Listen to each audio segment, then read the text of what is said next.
আসসালামু আলাইকুম ওয়া রাহমাতুল্লাহি ওয়া বারাকাতুহু। নাহমাদু ওয়া নুসাল্লি আলা রাসূলিহিল কারীম, আম্মা বাদ। ফাআউযু বিল্লাহি মিনাশ শাইতানির রাজীম। বিসমিল্লাহির রহমানির রহিম। ইনিল হুকমু ইল্লা লিল্লাহ। সাদাকাল্লাহুল আলিয়্যুল আযীম। সবাই পড়ি সাল্লাল্লাহু আলাইহি ওয়াসাল্লাম। ইসলামী আন্দোলন বাংলাদেশ কর্তৃক আয়োজিত আজকে মহাসমুদ্রের সম্মানিত সভাপতি আমাদের শেরে তাজ হযরত পীর সাহেব হুজুর চরমনাই দামাত বারকাতুহুল আলিয়া, মঞ্চে উপবিষ্ট জাতির শ্রেষ্ঠ সন্তান শ্রদ্ধাভাজন ওলামায়ে কেরাম, ইসলামী দলের নেতৃবৃন্দ, অন্যান্য দলের নেতৃবৃন্দ, সামনে উপবিষ্ট ইসলাম প্রিয় দেশপ্রেমী ভাইয়েরা আমার, আজকে সম্মেলন কেন? আমরা পিআর সিস্টেমে নির্বাচন চাই, সংখ্যানুপাতিক হারে নির্বাচন চাই। বিএনপি কেন মানছে না? বিএনপি তো দাবি করেছে আমরা জাতীয় সরকার গঠন করব, এটা বিএনপির দাবি। আর জাতীয় সরকার গঠন করার জন্য সবচেয়ে ভালো পদ্ধতি পিআর সিস্টেম নির্বাচন। জাতীয় সরকার সর্বদলের অংশগ্রহণমূলক সরকার, আর সর্বদলের অংশমূলক সরকার গঠন হতে পারে একমাত্র পিআর সিস্টেম নির্বাচনের ভিত্তিতেই। তাহলে কেন বিএনপি মানছে না? কারণটা কি আমি তো বুঝি না। অবশ্যই বিএনপিকেও পিআর সিস্টেমে নির্বাচন মানা উচিত। সংস্কার চাই। বিএনপি বলছে আমরা সরকার গঠন করে ক্ষমতায় গিয়ে সংস্কার করব। প্রথম প্রশ্ন হলো এই, আগামীতে বিএনপি ক্ষমতায় যাবেন, এই গ্যারান্টি আপনি কে দিয়েছে? আপনি কিভাবে ভেবেছেন যারা 91 থেকে 96 পর্যন্ত ফেল করার কারণে 96 ক্ষমতা আসতে পারে নাই, আবার 2001 থেকে 2005 পর্যন্ত দেশ চালাবার কারণে 2008-এও তারা ক্ষমতা আসতে পারে নাই। 2001-এ বিএনপি ইশতেহার ঘোষণা করেছিল, সেই ইশতেহারের মধ্যে 10%ও বিএনপি বাস্তবায়ন করতে পারে নাই। এমনকি 2001-এ বিএনপির ইশতেহারের 1 নম্বর শর্ত তারা পালন করতে পারে নাই। আমি বিশ্বাস করি আগামীতে ক্ষমতায় কে যাবে না না যাবে আমি জানি না, কিন্তু বাংলাদেশের জনগণ কোন দুর্নীতিবাজ, চাঁদাবাজ, দখলবাজ, খুনিদেরকে আর ক্ষমতায় নিবে না। বাংলাদেশের জনগণ রক্ত দিয়েছে, জীবন দিয়েছে বাংলাদেশে চাঁদাবাজি করার জন্য নয়, খুন করার জন্য নয়, দেশকে দখল করার জন্য নয়, দুর্নীতি করার জন্য মানুষ রক্ত দেয়, জীবন দেয়। বাংলাদেশের মানুষ জীবন দিয়েছিল, মানুষ মুক্তি পাবে, শান্তি পাবে। আমার গরিব দুঃখী মানুষ ক্ষুধার্ত থাকবে না, বাংলাদেশের একজন মানুষও খোলা আকাশের নিচে থাকবে না, বাংলাদেশের একজন গরিব বস্ত্রহীন থাকবে না, আমার বাংলাদেশের কোন মানুষ গুম হবে না, খুন হবে না, বাংলাদেশের কোন ব্যবসায়ীকে চাঁদা দিতে হবে না, বাংলাদেশের প্রত্যেক নাগরিক অধিকার বাস্তবায়ন হবে, তারা শান্তিতে বসবাস করতে পারবে, নির্বিঘ্নে ঘুমাতে পারবে, আমার মা বোনরা ইজ্জত দিয়ে রাস্তায় চলাফেরা করতে পারবে, বাংলাদেশের মসজিদ থাকবে, মাদ্রাসা থাকবে, দাড়ি থাকবে, টুপি থাকবে, দাড়ি ভরে আক্রমণ করতে পারবে না, টুপিকে ছিনিয়ে কেউ নিতে পারবে না, ইসলামের বাইরে কেউ আইন পাস করতে পারবে না। এর জন্য জীবন দিয়েছিল, রক্ত দিয়েছিল। দ্বিতীয়বার দাড়ি টানবে এই দৃশ্য দেখার জন্য মানুষ রক্ত দেয় নাই।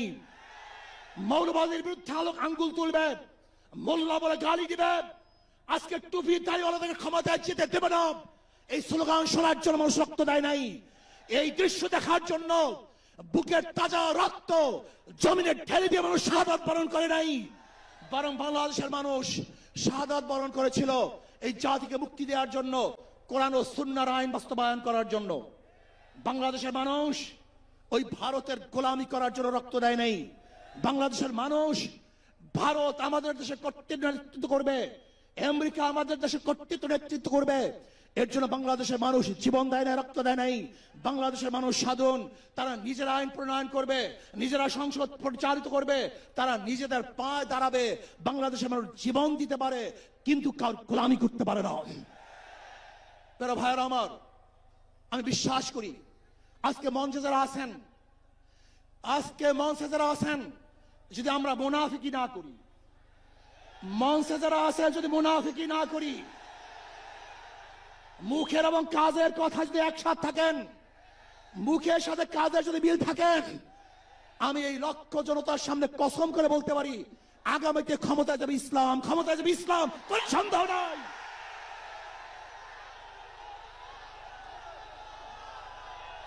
কিন্তু খবরদার যদি মুনাফিকি করি, তাহলে এদেশের মানুষ সচেতন হয়েছে, এদেশের মানুষ সব জ্ঞানী হয়ে গেছে। বিশ্বাস করবেন না, একজন রিক্সাওয়ালা, ঠেলাওয়ালা, কুলি মজদুরের বক্তব্য শুনলে আমরা আশ্চর্য হয়ে যাই বাংলাদেশের মানুষ কত সচেতন, তারা কত সচেতন হয়েছে। যদি আমরা মুনাফিকি না করি, যদি আমরা ঐক্যবদ্ধ থাকি, বাংলাদেশে একটা বাক্স ইসলামের নামে দিতে পারি। যেরকম আমেরিকা এবং ওই জারস ইসরায়েল ইরানের আক্রমণ করে ভেবেছিল মুহূর্তের মধ্যে নিচ্ছিন্ন করে দিবে, কিন্তু আক্রমণ করার পরে দেখেছে ইরানের গুহার থেকে কোথার থেকে বোম মিসাইল চলে আসছে। আমেরিকা এবং ইসরায়েল যেরকম অনুভব করতে পারে নাই, বাংলাদেশের বুকে যদি একটা বাক্স দেওয়া হয়, বাংলাদেশের ঘরের থেকে এমন মিসাইল বের হবে, এমন বোমা বের হবে, গোটা বাংলাদেশ থেকে, গোটা দুনিয়া থেকে ইসলামের দুশ্মনকে ধ্বংস করে ফেলবে ইনশাআল্লাহ। ঐক্য হন, মুনাফিকি করবেন না, একসাথ হন, ঐক্যবদ্ধ হন। এইটা আমার মেসেজ থাকবে। যদি ঐক্যবদ্ধ ভাবে ক্ষমতার লোভকে সংবরণ করে আমি ক্ষমতায় যেতে চাই না, ইসলামকে ক্ষমতায় নিতে চাই। আমি ক্ষমতায় যাইতে চাই না, কোরআন ও সুন্নাহকে ক্ষমতায় নিতে চাই। যদি আদর্শ লালন করেন, এই নীতি আদর্শ যদি গ্রহণ করেন, ইনশাআল্লাহ নাসরুম মিনাল্লাহি ফাতহুন করিব, অবশ্যিরিস সাবিরিন। সেই দিন আসতেছে, আমি দেখতেছি, মনে হয় আমার চোখের সামনে আমি দেখতেছি ওই সংসদের মধ্যে কলেমার কথা হবে, কোরআন ও সুন্নাহর কথা হবে, লা ইলাহা ইল্লাল্লাহ উচ্চারিত হবে। গোটা বাংলাদেশের মানুষ শান্তিতে বসবাস করতে পারবে, জুলুম থাকবে না, অত্যাচার থাকবে না, অবিচার থাকবে না। প্রত্যেকটা মানুষের প্রাপ্তি তাদের ঘরে ঘরে পৌঁছানো হবে। আজকে আমার মা বোনেরা মনে করছে ইসলাম ক্ষমতা আসলে আমাদের অবস্থাটা কি হবে। ইসলাম ক্ষমতা আসলে প্রত্যেকটা মা বোনের ন্যায্য অধিকারকে প্রতিষ্ঠিত করা হবে। ইসলাম ক্ষমতা আসলে আগামী 5-10 বছরের মধ্যে সমস্ত গরিবরা দরিদ্র সীমার উপরে চলে যাবে।